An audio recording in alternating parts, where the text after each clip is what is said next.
ঢাকা মহানগর police commissioner Sheikh Mohammad Sajjad Ali বলেছেন, ইনকিলাব মঞ্চের আহ্বায়ক শহীদ শরীফ ওসমান বিন হাদী হত্যাকাণ্ডের সঙ্গে জড়িত প্রত্যেক ব্যক্তির নাম, ঠিকানা উন্মোচন করা হবে।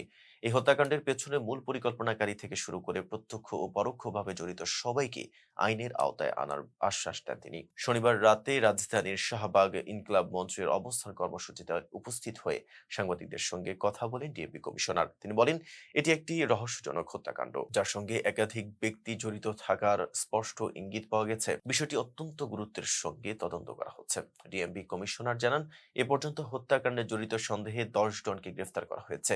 তদন্তের অগ্রগতির কথা উল্লেখ করে তিনি বলেন, কারা এই হত্যাকাণ্ডের পরিকল্পনা করেছে, কারা অর্থ জুগিয়েছে এবং কারা সরাসরি বাস্তবায়নে যুক্ত ছিল, সবকিছু খতিয়ে দেখা হচ্ছে। হত্যার নেপথ্যে থাকা প্রত্যেকের পরিচয় প্রকাশ করা হবে।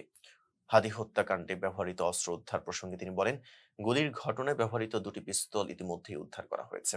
অস্ত্র দুটি বৈজ্ঞানিক পরীক্ষার জন্য সিআইডিতে পাঠানো হয়েছে। এছাড়া হত্যাকাণ্ডে ব্যবহৃত মোটরসাইকেলটি ডিবি পুলিশ উদ্ধার করেছে।